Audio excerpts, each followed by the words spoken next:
ಎಲ್ಲರಿಗೂ ನಮಸ್ಕಾರ. ನಾನು ನಿಮ್ಮ ಪ್ರೀತಿಯ ದಿಲೀಪ್ ಶೆಟ್ಟಿ. ಸೊ ಇವತ್ತು ನಾವು ಬಂದಿರೋದು ಪಂಜುದಾಯ ಬಂಟ ವೈದ್ಯನಾಥೇಶ್ವರ ದೇವಸ್ಥಾನ ಅಂತೇಳಿ. ನಾವು ಆಲ್ರೆಡಿ ಆದಿಸ್ಥಳ ಕೊರಗಜ್ಜ ಸ್ವಾಮಿದು ಆದಿಸ್ಥಳ ಏನಿತ್ತು ಅಲ್ಲಿಂದ ಒಂದು 4 ಕಿಲೋಮೀಟರ್ ಇರುವಂಥದ್ದು ಈ ದೇವಸ್ಥಾನ.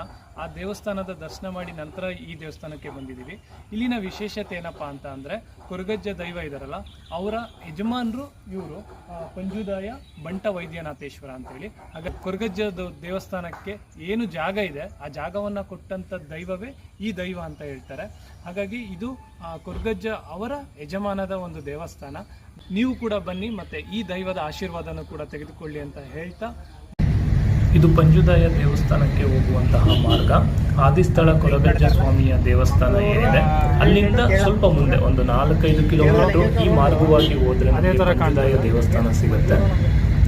ನಿಮಗೆ ಹೋಗ್ಬೇಕಾದ್ರೆ ಅಲ್ಲೇ ಒಂದು ಬೋರ್ಡ್ ಕೂಡ ಹಾಕಿರ್ತಾರೆ, ಇಲ್ಲೇ ಪಂಜುದಾಯ ದೇವಸ್ಥಾನಕ್ಕೆ ದಾರಿ ಅಂತೇಳಿ.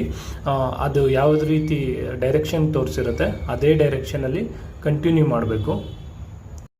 ಮುಖ್ಯ ದ್ವಾರ ಕೂಡ ಇದೆ, ಆ ದ್ವಾರದಿಂದ ಒಳಗಡೆಗೆ ಹೋಗಬೇಕು. ರೋಡ್ ಚಿಕ್ಕದಾಗಿದ್ದರೂ ಒಂದು ಕಾರ್ ಕೂಡ ಪಾಸ್ ಆಗುತ್ತೆ. ಇವಾಗ ಒಳಗಡೆಗೆ ಹೋದರೆ ಇಲ್ಲಿ ನೀವು ನೋಡ್ತಾ ಇದ್ದೀರಲ್ಲ ಇದೇ ದೇವಸ್ಥಾನ. ಲೊಕೇಶನ್ನ ನಿಮಗೆ ಡಿಸ್ಕ್ರಿಪ್ಷನ್ ಬಾಕ್ಸಲ್ಲಿ ಹಾಕಿರ್ತೀನಿ, ನೀವು ಕೂಡ ವಿಸಿಟ್ ಮಾಡಿ. Thank you. ಹಾಗೆ ಈ ವಿಡಿಯೋ ಇಷ್ಟ ಆಗಿದ್ರೆ ಲೈಕ್ ಮಾಡಿ, ಕಮೆಂಟ್ ಮಾಡಿ, ಶೇರ್ ಮಾಡಿ, ಮತ್ತು ಈ ಚಾನಲ್ನ ಸಬ್ಸ್ಕ್ರೈಬ್ ಮಾಡಿ ಅಂತ ಹೇಳ್ತಾ ಮತ್ತೆ ಮುಂದಿನ ವಿಡಿಯೋದಲ್ಲಿ ಸಿಗೋಣ. ನಮಸ್ಕಾರ.